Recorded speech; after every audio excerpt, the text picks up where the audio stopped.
Trigger warning, the following episode does talk about themes that may be quite sensitive to some listeners, so please do reach out for additional support if you do need to. We will provide some links for you to follow if they are of use.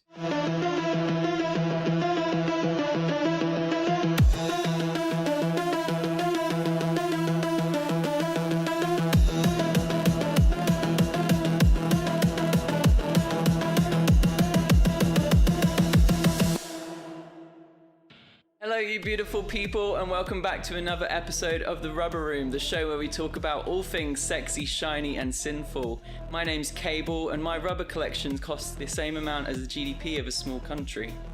My name's Romeo, and race car spelt backwards is race car. Oh, it is. One little fact for you. Yours is educational, mine's just taking the piss. We'll see where it goes. Okay. A word of warning, throughout this podcast we do talk about a variety of kinks. Some are more safe than others, so whenever playing with kink, make sure that you always stay safe, ask for consent, but most importantly, have fun. In today's episode, we're going to be talking about events versus private play. We know that events in the kink community are such a large part of how we connect and get together, but there's also a huge amount of people that are doing all of these kinky things at home by themselves or with other people. So we really wanted to explore that and see the highs and the lows of events versus private play.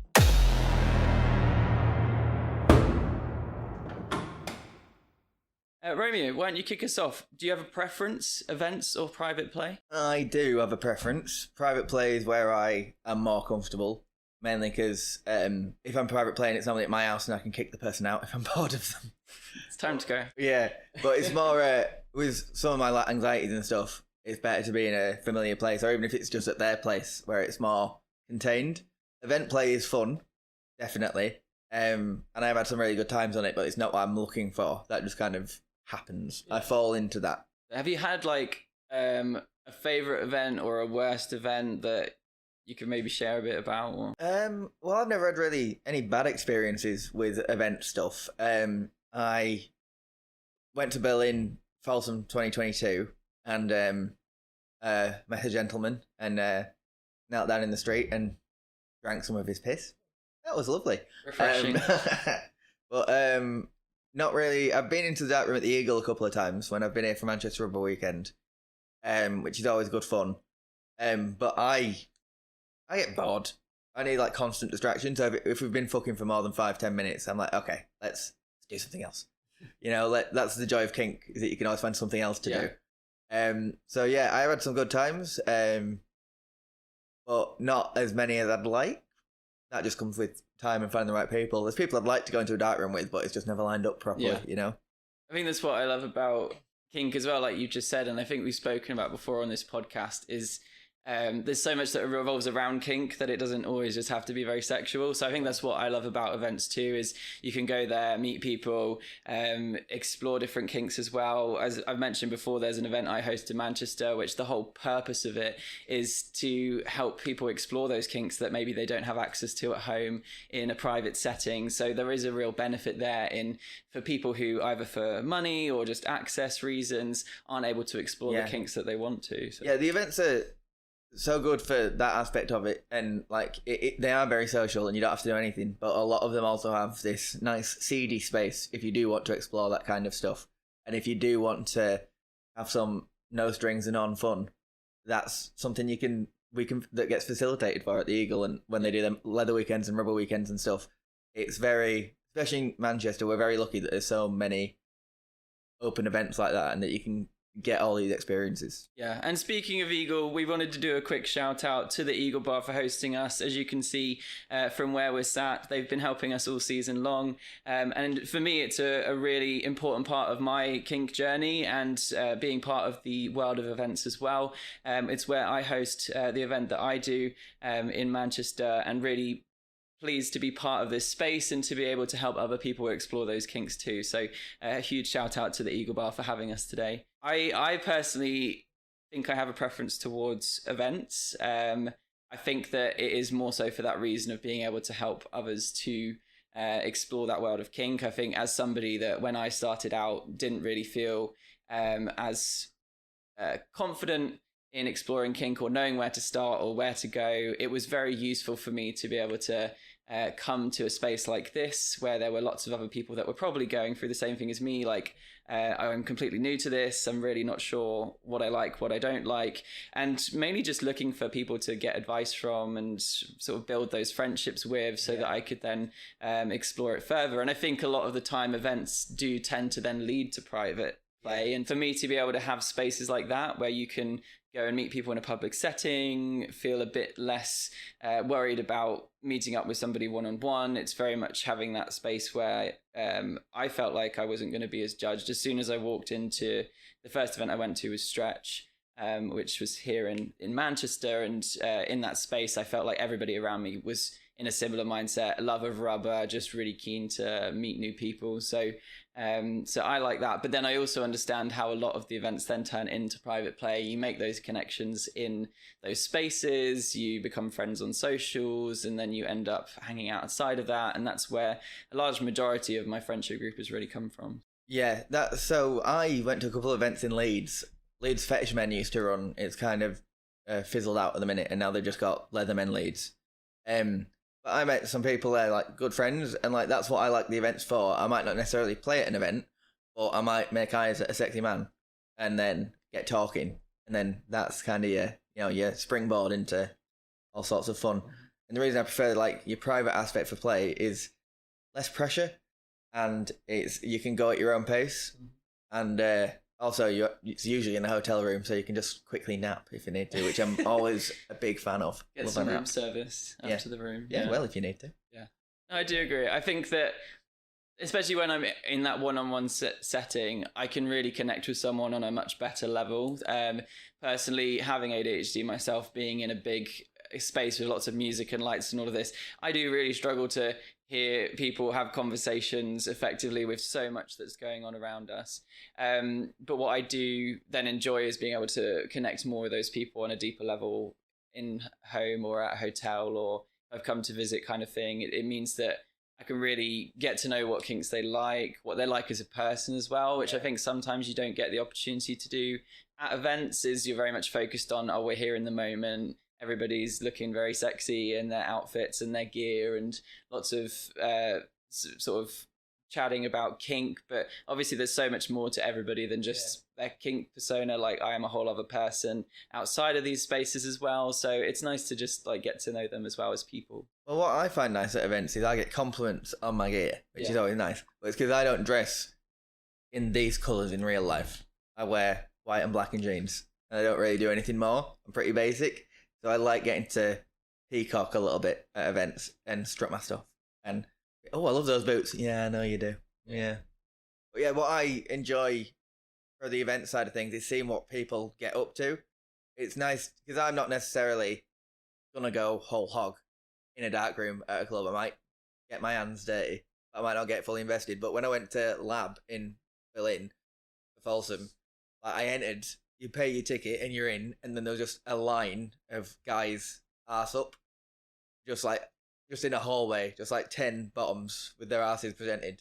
It's like, I don't know how long they're going to be there, and I don't know if they're going to get any action, but they're just happy there waiting, which can be a bit daunting, that kind of thing. So I understand the fear you can have going into an event like that, because it is kind of hypersexual, and like that's what we go for, but it can be intimidating. I think it's a great point that I think everybody goes to events for different reasons, and I think that if we can get past this expectation of what we're at events to do, sexpectation. Sexpectation. I think getting past that is really important. If you know why you want to be there, that's the most important thing, and then that helps you to set those boundaries about what you expect out of your experience there. So I think as well, we talked about a lot about events where there are sex spaces, but there are a lot of events where that doesn't happen as well. True. I've just been on a bar crawl for Rubber as well at the last week, which was great fun, and met lots of people. It was all about being social. You're literally just there to chat to people. We have the same in Manchester as well, where we have a monthly bar crawl as well for people in Rubber.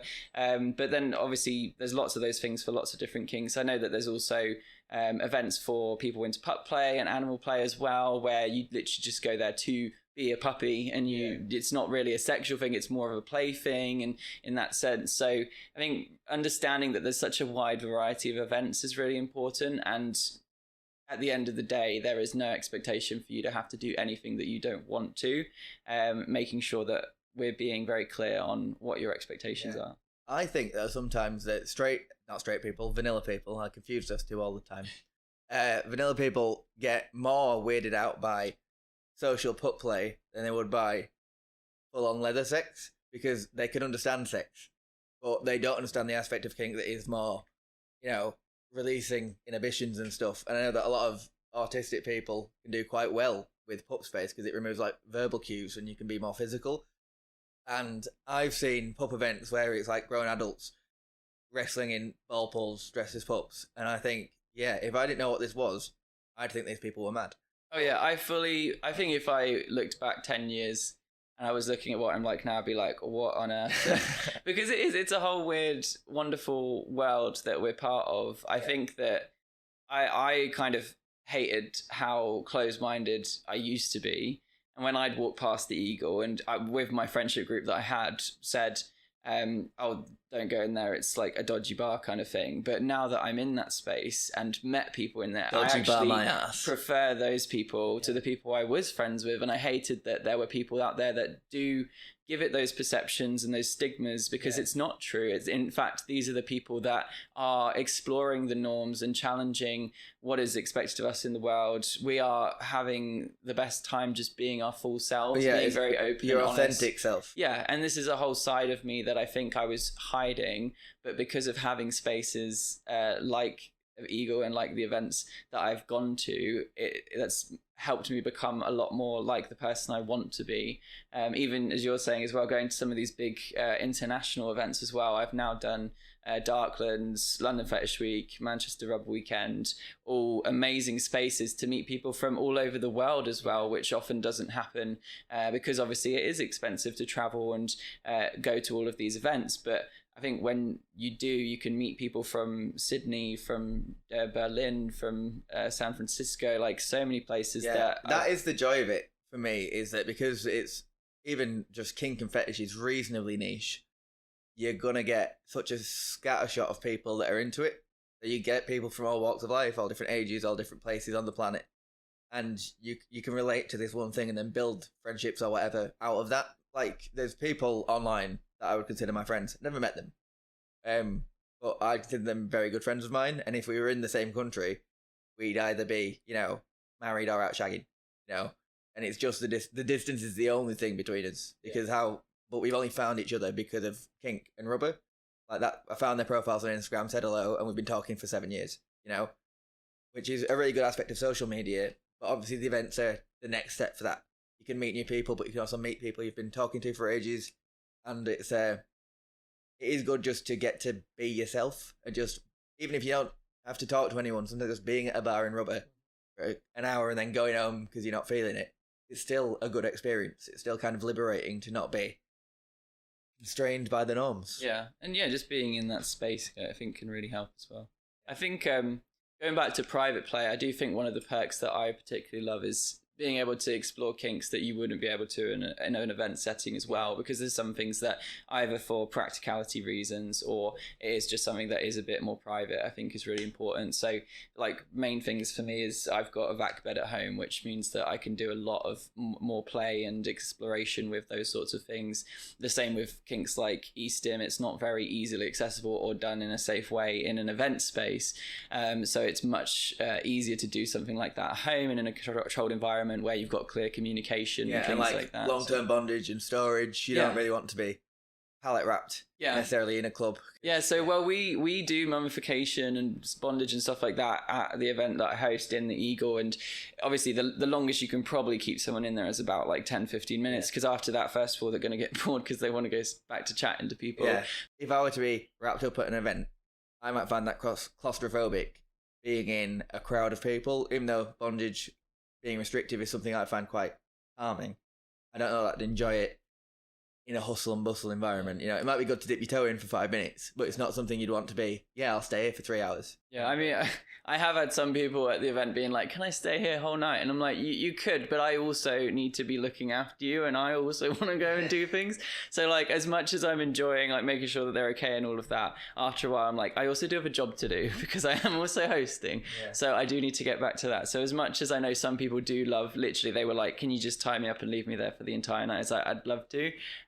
If you've got a friend or somebody that would love to do it to you, that's completely fine too. Like, I'll give you some things to play with till the end of the event, but also I want to chat to people and meet people as well. That is one downside of events, is especially the bigger ones, when everyone descends. Like when I've been here for Manchester for a weekend, there's people that I've seen, but you see them for 5 minutes and then you don't see them again because they've got other people to see. And then if you've not planned to say, "Oh, should we make space for 2 hours play here?" You can't. Sometimes it's difficult to just wing that because people's schedules are full. Yeah.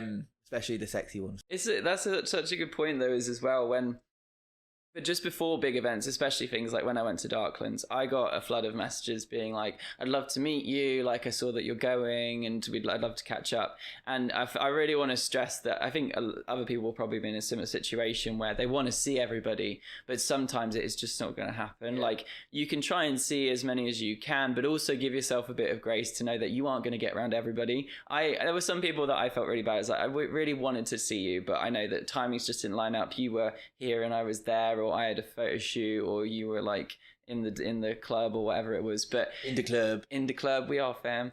But I think for me, it's just about making sure that I'm aware that, like, if I don't see someone, it isn't the end of the world. Like, obviously we have those social connections on socials, as you've said before.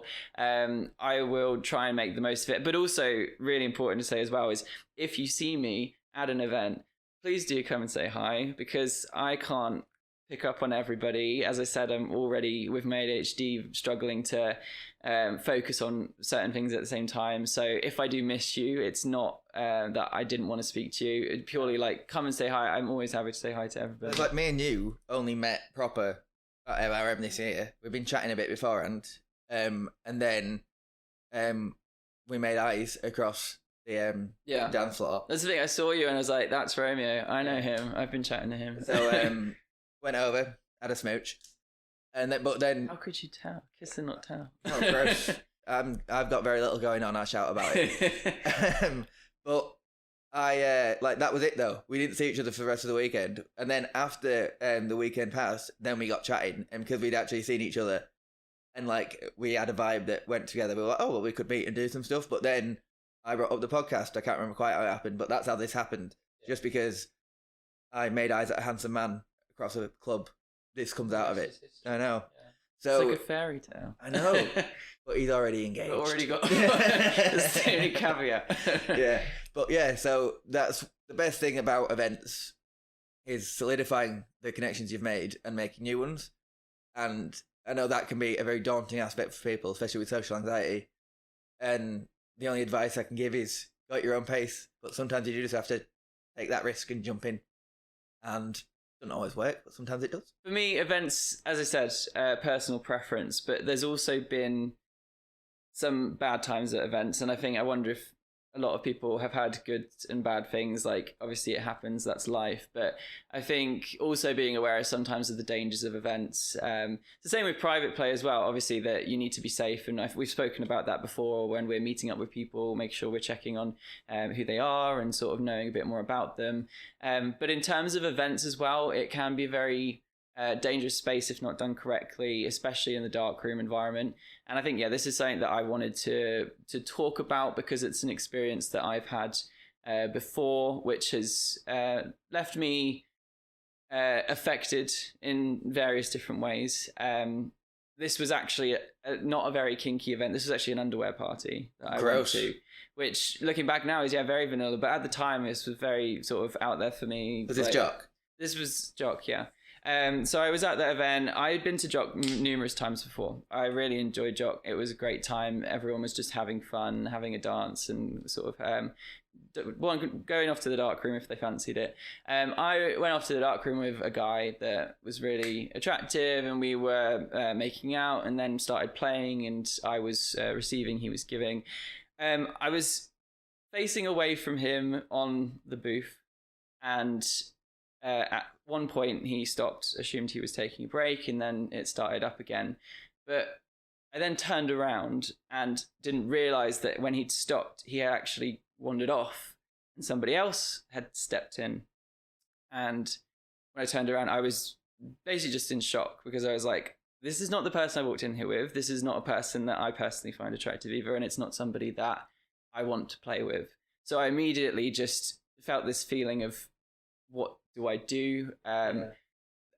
It was a split decision in my mind of, do I like push them away because like I was feeling very scared. There was another part that was like, just did nothing, and that's what ended up happening. I just kind of was in so much shock that I did nothing, and just it kept happening. Well, just to interject one thing, so they talk about a fight or flight response, but there's also freeze, which is a genuine and good method of surviving something horrible. Like sometimes you do just shut down, and it's that there are 3 ways to cope with something going out of control: fight, flight, freeze.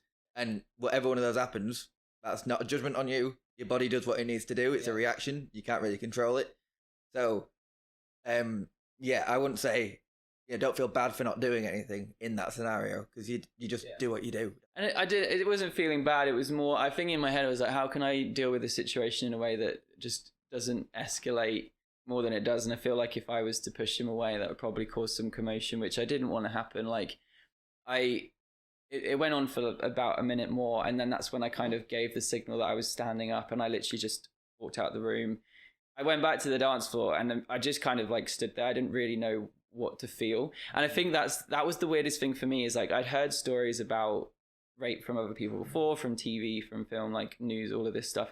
And you hear people talk about it, and I never really knew what that would feel like, but in that moment, it was kind of just this numbness. That's what they talk about. And it's hollow. It's just very strange. And I think for me, the thing that I found the hardest was it happened in a dark room. And we always have this like idea in our heads that if you're in the dark room, you're down to play, like everybody's just having fun. Like obviously things will go places. And I think for me, though, that was a big moment for me to realize, actually, no, like I did have my boundaries and they got overstepped, and I was not okay with that. Yeah, well, a dark room doesn't give you free reign to do anything to anyone in there. If you go into a dark room with that person, you have consent with that person. But again, you still need to be talking to each other. For some people, I imagine having a line of anonymous dick pounding them is the dream. Like that's what they'd love for a night out. That's what they'd want from a dark room experience. But some people don't want that. And it's about communicating beforehand, which can be difficult in a dark room. And especially if you want in anonymous, you don't want to talk to the person beforehand. So it's a difficult line to walk, but it's always got to be consensual and safe. And as much as we enjoy the fantasy, a lot of it is just fantasy that we're pretending, because we do have to be decent humans. And that I don't like hearing that story. It makes me very tense. Yeah, I mean, it's a tricky, and for ages it was weird, because the day after, I remember lying in bed and telling my partner about it, and obviously he was fuming. I was more so like, oh, it's fine, like it happens. And the more that week went on, the more that it settled in what had actually happened and how I actually felt. And to be able to then call it what it was, which was rape as well, I think for a while that didn't sink in, because I was like, it's not really the same as what other people experience. Nobody's like held me down and forced me, kind of thing. Not what like, rape is. It's and this is, I think for a while I was like, I feel wrong for calling it that, because it didn't feel the same, but it comes in so many different forms. What happens to a lot of rape survivors is that they don't think that it was rape, or that it's not what they'd call rape. And even if they didn't want to like prosecute or whatever, you still have to rationalize it in yourself and know what it was. And it is about your feelings. If you feel like that was rape, then it probably was rape, you know? Oh yeah, and unwanted intimacy in that sense. And I think the thing that's been the most difficult is still seeing that person around the scene, kind of thing, and obviously having to know what they've done to me and sort of violated my boundaries, and knowing that they're still sort of wandering around it, because it was to that point where I wasn't sure if I would formalize it. I didn't feel like it needed to. I think it was a big misunderstanding, but it still affected me. Yeah, for sure. In emotional sense. So yeah, but I mean, that was a few years ago now. I've had a lot of time to process, and more so, this is kind of why I wanted to bring it up as well, is because I want to make sure that other people recognize when that happens too. Yeah. Just because you go into a dark room and somebody starts to touch you up or do things that you aren't comfortable with doesn't mean that you have to go along with it, and you're very much able to push back before it goes too far. Yeah, and again, like, people in dark rooms might be drunk or something else, and they don't have their head in the right space, so sometimes they're not thinking about what they're doing. And so you do need to be able to tell people if they're not getting it from hints. You need to be clear. And as you rightly said, there are some people that will go into that dark room that do want that, and I have no objection to people that do. I've got lots of friends that want to go in and just be a hole, and that's completely fine, and sometimes I do as well. It just depends, but that day and that time in my life, that was not something that I wanted to happen. So for me, it was extremely scary to turn around and see somebody else that I hadn't wanted or asked for doing something so personal to me. So yeah, it was a big moment, but it is also an opportunity for me to reflect on my role in the community as well. And I think that's what I really tried to take from it, is knowing that I now need to make sure I'm being an advocate for when things like that happen, and stepping up. Well, it's good of you to talk about it, because it's not an easy thing to talk about. And in an ideal world, we won't have to talk about rape because it won't be happening. But sexual assault in a broader category, it can be very difficult to know where you stand on it, because, like, is him touching my ass when I don't want him to? Is that assault? Is that a line he shouldn't cross? It depends on you. It depends on them. It's all very murky. But as long as you know what you want and don't want, and can be clear about that, then that's the line that everyone should toe. And we've got to make certain that people aren't taking advantage of people who are perhaps more timid and more easily cajoled into stuff that they're not into. One thing I've never had a problem with is saying no. I love it. It's my superpower. I'm happy to tell people to fuck off when I don't want them around. But some people are just not able to do that. And I think this has probably happened to more people. It has happened to more people than we know about, this kind of thing. Because it's just people thinking with their dicks. And that's what a lot of it is. I don't think a lot of it is malicious. It's just thoughtlessness and not thinking about the other person, which can be rectified by saying, think about the other person. Use your head a little bit more. Stop thinking with your dick. So yeah, sorry to get a little heavy on you at the end, but this is an important part of our world. We have to be up on the negative stuff and be protecting each other from the malcontents and the people that might make it harder. And you've got to look out for your friends, and you've got to look after yourself. And I really want to stress as well that obviously, touching on some of the downsides, but as we said before, I love going to events. I host an event, and I love to be in that space where I can help others to really enjoy that as well. So, and as a PSA to everyone as well, make sure you check out where your local events are. Make sure you go and support them as well. There's always new ones popping up. I've got a few of my friends that have recently started events across different cities. So if you do see any happening, please do try and make sure that you can go if you can, if you feel comfortable, if you feel confident. Or even just shout it out on social media if you don't want to go, because without these events, I'd have had a much more boring and lonelier life. They are useful tools as well as a good time. They are a good place to find yourself. Yeah, definitely. And then once you've been to the events, you can bring people home and have all the fun you want in the comfort of your own bed. So. Yes. Right. Slightly longer, but touchy topic that needed some time, so I'm happy for that. I think we'll say adieu and see you on the next one. Yeah, it was lovely to see everybody. Thanks for joining us again. Hopefully it gave you some inspiration to go and try some events, or maybe have some fun of your own at home, whether that's by yourself or with somebody else. I am Rubber Romeo on Instagram and Blue Sky if you want to see my dick. And I am Romeo and Kable, so make sure you give me a follow. And we are, as a collective, rubberroom.media on Instagram. And potentially on TikTok soon, so keep your eyes peeled. And with that, thanks very much for joining, and we'll see you on the flip side. Bye!